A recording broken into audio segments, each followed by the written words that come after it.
Hey guys, what's up? It's Alec Torelli. I'm here for a special episode of Ask Alec. We got a live Q&A in person. I'm here with James, who plays some poker at the Wynn Macau. He's been following the channel for what, 2 years? 2 years, yes. Awesome.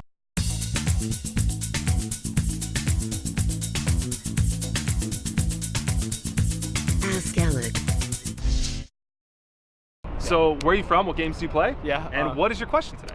I played in Wynn Macau 5100, and I have a question which probably applies to many low to mid stakes live cash games. Yeah, so this will be great for the audience. Yeah, so I've been in a lot of tough spots in loose passive games where people link raise early position. Yeah. So my question is, like, what's the range look like and how should we respond? Yeah, to limp re-raises. Correct. Yeah, this is a great question. So the first thing to identify is what types of players you're playing against. Are these pros that are making the limp re-raise, the regs, or are these the VIPs? Which types of players are making these types of plays? I think they are mostly VIPs, but like some regs do that too. Yeah. Okay, so which player, what type are you struggling with more? I think it's more of the regs, because you know, sometimes they do random stuff, but like I don't really know how you know, how often they do that. Yeah, so you're wondering how often the regular players are bluffing. Mm-hmm. Yeah, so this is a tough spot because you have to think about what the reg is thinking. Mm-hmm. And the best way I like to analyze these spots is I like to say, what would I do if I was in the spot of that person, and why? So I say to myself, okay, this guy limped, you know, let's imagine for a second that we're the reg. Yeah. We are under the gun in the hand. I see. Is there a reason to limp with a strong hand? Maybe, but we have to ask ourselves, why would he want to limp with a strong hand? Is he getting raised a lot from people behind him? Is, you know, there a really good player in the big blind? Is there a fish behind him that he wants to play the pot with? Yeah. If there are reasons that he would limp with a strong hand, then maybe you should be more cautious of his range. Yeah. So I like to first and foremost kind of put myself in the mind of my opponent and think about, not necessarily trying to think on the highest level, but just think on what level they're thinking on. I see.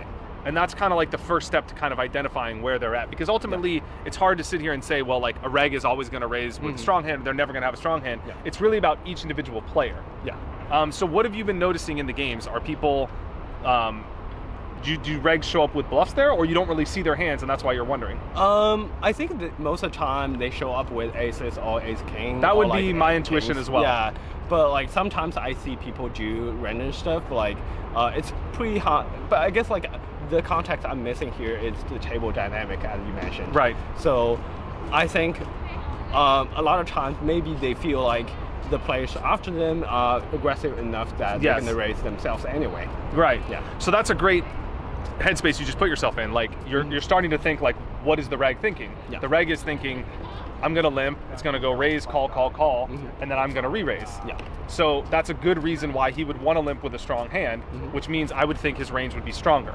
I see. You see what I'm saying? So you're stepping into the shoes of your opponent, right? And you're saying, what would I do in this spot? Is there a good reason to limp re-raise with a big hand? Yes. So, you know, that's probably what he's doing. So I'm going to think one level higher than my opponent. Again, you're not trying to think on the highest level. You're just trying to think one level higher. Like reading into their mind. So exactly. So then I would say to myself, okay, that's what he's thinking. How am I going to react? Yeah. So if he limps under the gun and I'm to his left, even if I have a hand that's strong enough to raise with, maybe I have a hand like, you know, ace queen suited that I would normally raise with, but maybe what I would do is I would limp there to not get blown off my hand pre-flop. Or if I have a hand like sixes, it's tempting to like isolate with a hand and, you know, try and win the pot pre-flop with a raise, with a medium pair, even tens or jacks. But what I might do is limp and then hope the pot gets limped around and try and bust him or win a big pot, flopping set over set or something like that where you cooler someone. Totally. Yeah. So I think that's a good way to respond in players that are like that. Because one of the things about regs is, in spots like that, they're probably not limping a lot of hands. Yeah. It's not like the VIP. Let's talk a little bit about the VIP strategy, because I know a lot of people wondering, well, how do I play against, you know, bad players that are limping? The VIP is limping with like 20 or 30% of hands. So, you know, 90% of the time, they don't have a hand that's strong enough to limp re-raise. Correct. So in that situation, I would be in favor of raising with ace queen or a pair to isolate the VIP and play the pot in position with them, because 90% of the time they're going to limp call, which is favorable for you.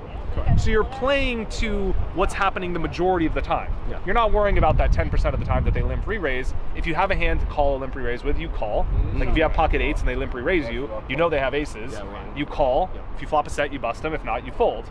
And if you have a hand that's not strong enough to call with, like ace queen against a limp re-raise, you just fold your hand and lose the pot. Yeah. But 90% of the time, you're going to be putting yourself in a really favorable spot to win the pot with aggression against that VIP. With a stronger range. With a stronger hand and in position, and you're isolating them and keeping the other players out of the pot. So you're getting the pot heads up versus a player who you want to play the pot against. Yeah, totally.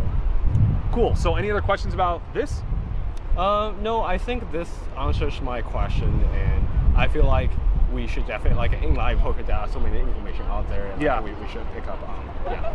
Awesome. This was great. One resource which I really think is going to help you guys is if you subscribe to Conscious Poker at the link below, you'll download for free our pre-flop charts. And these are going to help you analyze exactly what I would do pre-flop, like which hands to play in which position, but most importantly, how to use the different factors that are at your disposal in a live poker scene to determine what's the best way to navigate pre-flop play and play your hand. Check out those charts, and that's it for the episode of Ask Alec. Subscribe to this channel. More awesome content coming away from Macau. Thank you, James, for being here. Thank you. Cheers.